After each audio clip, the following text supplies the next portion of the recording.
So, our today's topic is, as we were reading, route of administration कि drug को administer कैसे करना है। तो इसमें आज अपन पढ़ेंगे रेक्टल रूट। बाकी अपन ने इसमें टॉपिकल रूट पढ़े हैं, आईवी रूट पढ़ा है, कैसे ड्रग को देना है, ओरली देना है या किस तरीके से देना है। आज अपन एक रूट पढ़ेंगे, rectal route, through the rectum. Certain irritant and unpleasant drugs can be put into the rectum and as suppositories और retention enema for systemic effect. कुछ इरिटेंट ड्रग्स या unpleasant drugs, as you know कि oral route में कुछ जो drugs मुंह में लेते हैं तो वो टेस्ट वाइज कुछ अनप्लीजेंट नहीं होनी चाहिए, खरापन उनमें ज़्यादा नहीं होना चाहिए।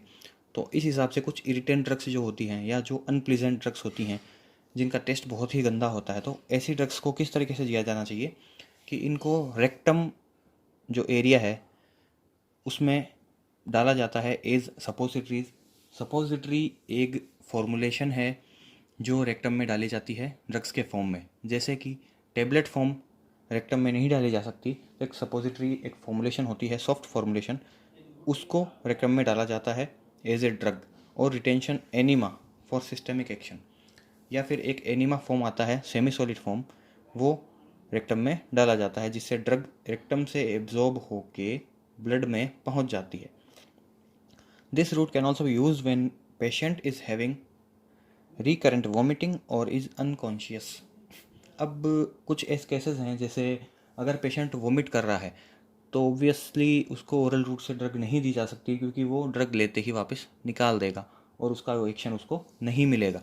तो ऐसे केसेस में भी रेक्टम का रूट प्रीफर किया जाता है। या फिर पेशेंट जब अनकॉन्शियस है तो ऑब्वियसली अनकॉन्शियस या बेहोश जो पेशेंट है उस पेशेंट को ओरली टेबलेट नहीं दी जा सकती। तो ऐसे केसेस में रेक्टम के थ्रू ड्रग पुट कर दी जाती है ताकि वो पेशेंट तक पहुंच जाए। Rectal inflammation can result from irritant drugs.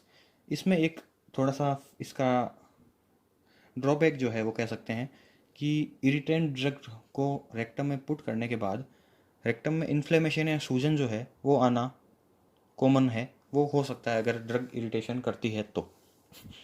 Cutaneous, slightly lipid soluble drugs can be applied over the skin for slow and prolonged absorption. Lipid soluble drugs जो हैं वो स्किन के ऊपर अप्लाई कर सकते हैं और उनका एब्जॉर्प्शन भी स्लो होता है और प्रोलॉन्ग लंबे टाइम तक वो एब्जॉर्प्शन चलता रहता है। Time to time drug absorb होती रहेगी और उसका एक्शन मिलता रहेगा। Absorption of the drug can be enhanced by rubbing the preparation by using and oily base. और इस तरीके से ड्रग का एब्जॉर्प्शन जो है वो बढ़ाया जा सकता है। जैसे आपने देखा होगा ऑयल फॉर्मुलेशंस होती हैं, कुछ क्रीम्स होती हैं जिनको लगा के रब करना होता है, उसकी मसाज करनी होती है। तो ये इसलिए कहा जाता है ताकि रब या मसाज करने से ड्रग का एब्जॉर्प्शन जो है वो बढ़ जाता है। एंड बाई ऑक्लूसिव ड्रेसिंग, या आपने देखा होगा कि कुछ दवाई लगा के कभी ड्रेसिंग की जाती है, उस पर पट्टी बांध दी जाती है ताकि वो ड्रग उस एरिया पे अच्छी तरीके से लगी रहे और उसका एब्जॉर्प्शन कंटिन्यूसली होता रहे। नेक्स्ट जो रूट है दैट इज इनहेलेशन। स्मेल के द्वारा, सूंघने के द्वारा जो है ड्रग का एब्जॉर्प्शन कैसे करना है। Volatile liquids and gases are given by inhalation for systemic action. Example general anaesthetics. कुछ ड्रग्स जो होती हैं जो लिक्विड फॉर्म में है या गैस फॉर्म में है तो ऑब्वियसली उनको खाया पिया नहीं जा सकता, तो उन केसेस में ड्रग्स को सूंघने के या नाक के द्वारा दिया जाता है। इसको सिस्टमिक एक्शन तक नाक के द्वारा सूंघ के वो लंग्स तक पहुंचती है और उसके बाद वो ड्रग ब्लड में एब्जॉर्ब हो जाती है। इसका एग्जांपल है जनरल एनेस्थेटिक्स। जो बेहोश करने की दवाएं होती है उनको जनरली सूंघा के ही दिया जाता है, स्मेल के द्वारा वो ब्लड में पहुंच के एक्शन देती है। Absorption takes place from the vast surface of alveoli, action is very rapid. Alveoli जो होती है लंग्स में प्रेजेंट होती है, एक ऑर्गन कह सकते हैं जो कि एब्जॉर्प्शन के काम आता है। सूंघते ही वो ड्रग सीधी एल्वियोलाई में पहुंचती है और वहाँ से वो एब्जॉर्ब होकर ब्लड में पहुंच जाती है और इसका जो एक्शन होता है बहुत ही रैपिड होता है, इंस्टेंट सूंघते ही जो ड्रग का एक्शन मिल जाता है। नेक्स्ट है nasal. The mucous membrane of the nose can readily absorb many drugs, digestive juices and liver are bypassed. नाक का जो म्यूकस मेम्ब्रेन है वो भी बहुत फास्ट एक्टिंग एक्शन के लिए काम लिया जा सकता है। इसमें ड्रग को लगाते ही वो रेडीली अवेलेबल हो जाती है ब्लड में, और लीवर और डाइजेस्टिव जूस के द्वारा वो ड्रग खराब नहीं होगी, क्योंकि वो डायरेक्टली नोज के थ्रू जा रही है। नेक्स्ट है parenteral route. This refers to the administration by injection which takes the drug directly into the tissue fluid और blood.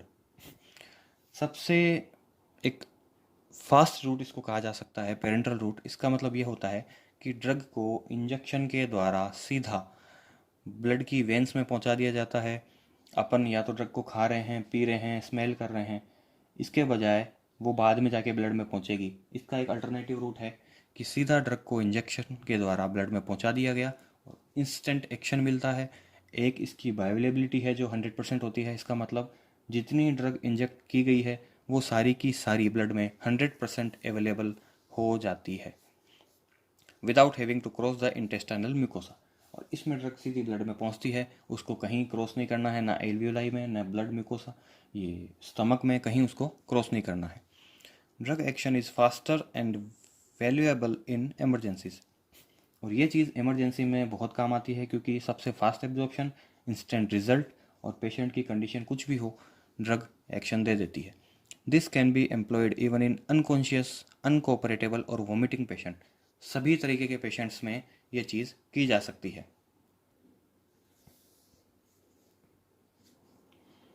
There are no chances of interference by food और digestive juices, liver is bypassed. Drug जैसे कि सीधा blood में जा रही है तो कोई तरीके का उसमें डाइजेस्टिव जूस का या लिवर का रोल नहीं रहेगा, सीधी ब्लड में जाके एक्शन मिल जाएगा। बट इसके कुछ डिसएडवांटेजेस भी हैं। जैसा कि इंजेक्ट किया जाता है तो ड्रग को ऑब्वियसली बात है उसका इंजेक्शन लगेगा, तो इसका एक मेजरली ये कह सकते हैं कि इसमें थोड़ा टिश्यू इंजरी हो सकती है। थोड़ा ये प्रोसीजर जो है पेनफुल होता है। ये बंदा खुद नहीं कर सकता, इसमें किसी की असिस्टेंस की ज़रूरत होती है। आप खुद अपने आपको इंजेक्शन लगाना थोड़ा टफ पड़ता है, इसलिए किसी की असिस्टेंस की ज़रूरत पड़ती है। So this the preparation has to be sterilise. Firstly ये है कि एक प्रिपरेशन जो है वो स्टेराइल होनी चाहिए। ब्लड में कभी भी कोई भी चीज़ स्टेराइल हुए बिना नहीं डालनी चाहिए, वो इन्फेक्शन पैदा कर सकती है। तो प्रिपरेशन को स्टेराइल होना चाहिए। फर्स्टली सबसे बड़ी चीज़ यही है।